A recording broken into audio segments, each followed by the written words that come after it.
Today I want to talk about the cycle of love addiction. Now, this is the opposite of a love avoidance cycle, but that's going to be in a different video, so stay tuned. So what are we talking about when we're talking about a love addicted cycle? Essentially, what we're talking about here is a fantasy and an unconscious commitment to a fantasy being true.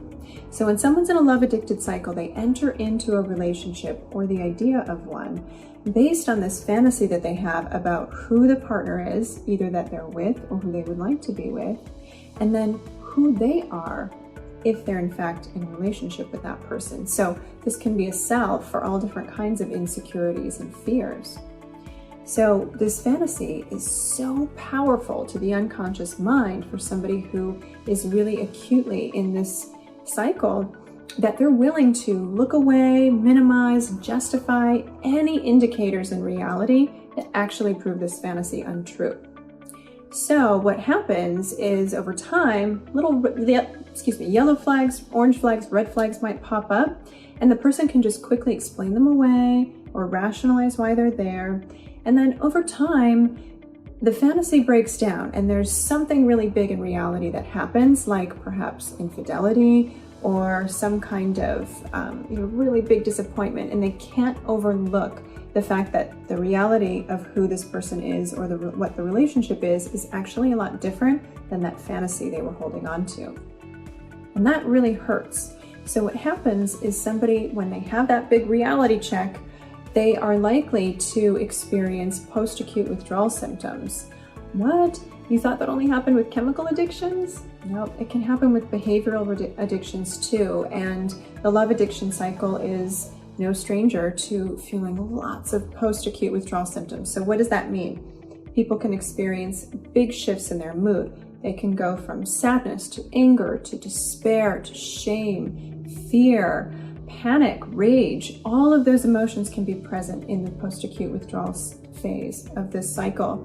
They can experience changes in their sleep patterns. Maybe they can't sleep at all anymore, or maybe they're incredibly tired and find themselves sleeping so much more than they ever did before. Their appetite can change. They might experience shifts in their heart rate and their galvanic skin response, in other words, their sweat response, and they might experience shifts in their breathing. And this can be a really painful state to be in. So our brains, always in an effort to help keep us safe, are going to try to do something.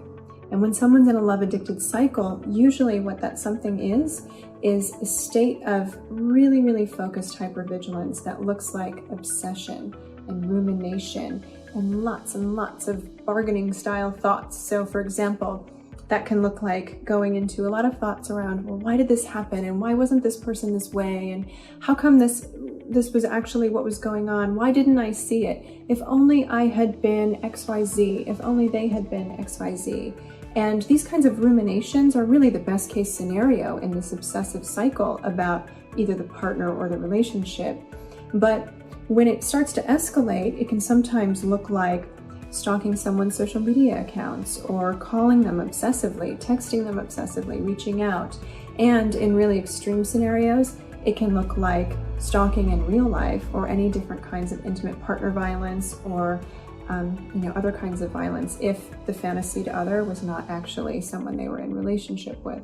So why does our brain do this? Our brain says, oh, the pain and agony of not being with this person or this person not being who I thought they were is so awful that I have to try to make it right. And so the obsession is the brain's way of saying, let me try to find a solution to this problem. And just obsessing about something in that way can offer the brain little hits of dopamine. And so basically what happens is the brain experiences a bit of de-escalation and calm with the feel-good vibes of that dopamine. And so then eventually the person can return to their baseline or their homeostatic levels of neurochemical experiences, and they feel more calm, more regulated. And then in that moment, they're able to enter into either the same relationship or the same fantasy about the relationship, or a new relationship or a new fantasy that might feel very similar to fantasies in the past. But they're able to go back into relationship, but the relationship is generally rooted on fantasy and idealization of someone else or who they are in relation to that person. When someone's in a love-addicted cycle, their greatest fear is being alone, being abandoned, or being rejected. That feels absolutely devastating and soul-crushing to someone whose attachment needs are to be connected so acutely.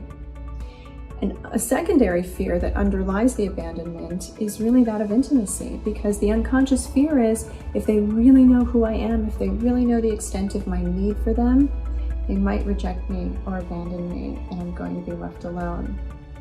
Okay, so I hope this was helpful in understanding the cycle of love addiction. Stay tuned for the next video where I talk about the love avoidance cycle, which is often the other side of the same coin for love addiction.